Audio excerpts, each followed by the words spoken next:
At his peak, Pablo Escobar was in charge of more than 80% of the world's cocaine supply.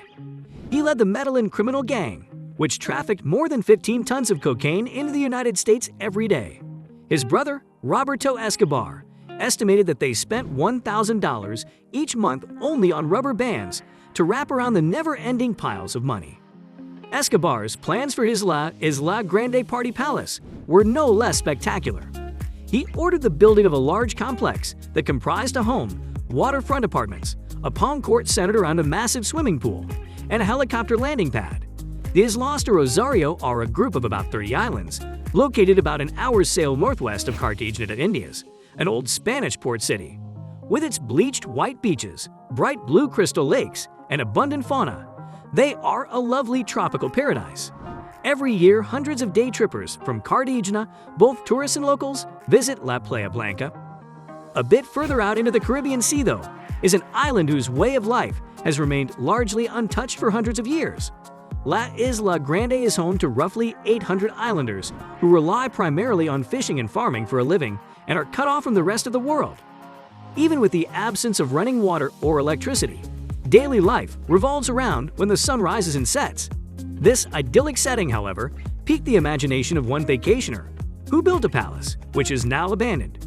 Pablo Escobar, the infamous king of cocaine and the original El Patron. A magnificent complex of luxury buildings sits on the island's southwestern tip, hidden and secluded between the tropical vegetation and the Caribbean Sea. The decay of the structures corresponds to the end of man. His cocaine smuggling philosophy was o plomo, which translates as silver or lead. That is, accept the bribe money or face the gunshots. He was projected to be worth $30 billion by 1989, and Forbes magazine ranked him one of the world's 10 wealthiest men. And Escobar was as vicious as he was wealthy, conducting a murderous drug war from his Medellin stronghold castle against the rival Cali cartel, the Colombian government, and the CIA. Escobar's life was full of extravagance, as one might expect from one of the world's wealthiest men. He had 15 planes and 6 helicopters, as well as a slew of costly cars.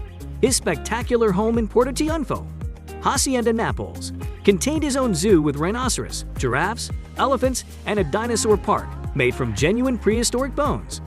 He supported his favorite football team, Atlético Nacional, to the point that they became the first Colombian team to win South America's club championship, the Copa Libertadores. Corruption and bribery reportedly governed Colombian soccer, according to the ESPN 30 for 30 documentary The Two Escobars, and many match officials were supposedly bought off in the process. There was no expense spared in providing over 300 rooms for guests and partygoers, right down to the gold shower heads in the bathrooms. Escobar's playground mirrored South Beach in Miami during its heyday in the 1980s. To get to the island, which is only a few kilometers long, you must take a special boat from Cartagena. The island does not lie in Panama. It is located on the Islas de Rosario, off the coast of Colombia. The villa's location is a closely guarded secret. No information can be found on the internet. Your best bet is to arrive on the island and ask around. That's exactly what Pablo would have wanted. If you can find someone, the fastest method to get there is by speedboat. After hours of hiking through the Caribbean forest, first by canoe through tight mangrove swamps, then on bicycles with long-gone suspension, and finally on foot, you'll spot a glimpse of white concrete through the thick tropical vegetation. The forest floor was replaced by an antique, ornately tiled pathway leading into Escobar's palace. A 30-foot luxury speedboat rests on its side, overgrown with tropical flowers, as you approach through the empty gate. Nature was already reclaiming the massive building, like some kind of coke-fueled Xanadu. The once luxurious grounds had been taken over by a family of gigantic wild pigs. The main house had been equipped with white tile and marble, while the damaged walls still maintained pastel blue and coral pink color schemes from the 1980s. The entryway leads to a large courtyard with palm trees and a view of the Caribbean Sea. A big, well-drained pool dominated the court. Despite the fact that the last swimmers had long since disappeared, there were still signs of recent human activity. Clothes had been hung to dry along the chipped blue edge of the pool.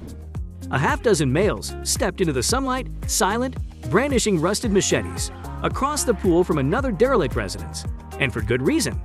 In the late 1980s or early 1990s, stepping foot anywhere near this place would have resulted in your death on the spot. Escobar had an army of ruthless bodyguards led by Popeye John Jero Velasquez, who boasted of murdering 300 people and arranging the murders of over 3,000 more, including his own wife. Colombians have a difficult and contentious relationship with Pablo Escobar. His heinous criminal behavior has a long history of being well documented. His reputation as Robin Hood among Colombia's working class, on the other hand, was carefully cultivated.